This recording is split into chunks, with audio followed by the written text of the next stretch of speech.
সম্মানিত ভিউয়ার্স, আসসালামু আলাইকুম।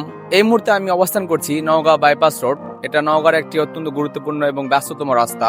আপনারা দেখতেই পাচ্ছেন যে এখানে বিদ্যুতের তার যাওয়ার জন্য কিভাবে বেড়ে ওঠা তাল গাছগুলোকে কিভাবে একদম মাথা কেটে দেওয়া হয়েছে। প্রাইভেট কোম্পানিগুলা যেমন নেক্সটকো সহ আরো যেসব যাবতীয় কোম্পানি আছে, তারা কতটা নৃশংস এবং কতটা অমানবিক হলে এমন একটি কাজ করতে পারে। এই গাছগুলো হতে মিনিমাম 10 থেকে 15 বছর সময় লাগছে। তারা এক নিমিষেই শুধুমাত্র তাদের নিজস্ব সুবিধার্থে কি সুন্দর গাছগুলোর মাথা কেটে দিয়েছে, যাতে তার যাতে কোনো সমস্যা না হয়। তো আসলে সচেতন মহলের এটা নিয়ে কোনো মাথা ব্যথা নেই। নওগাঁ জেলা প্রশাসক ডিসি মহোদয় অবশ্যই বিষয়টি অবগত আছেন, কিন্তু তাদের এসব নিয়ে কোনো মাথা ব্যথা নেই। কারণ গাছ কাটা হয়েছে, গাছের তো বলার কোনো মুখ নেই। এই কথাগুলো বলবে কে? বলতে হবে আমাকে, আপনাকে এবং নওগাঁবাসীকে। এই ভিডিওর কমেন্ট বক্সে অবশ্যই আপনার মূল্যবান মতামত জানাবেন।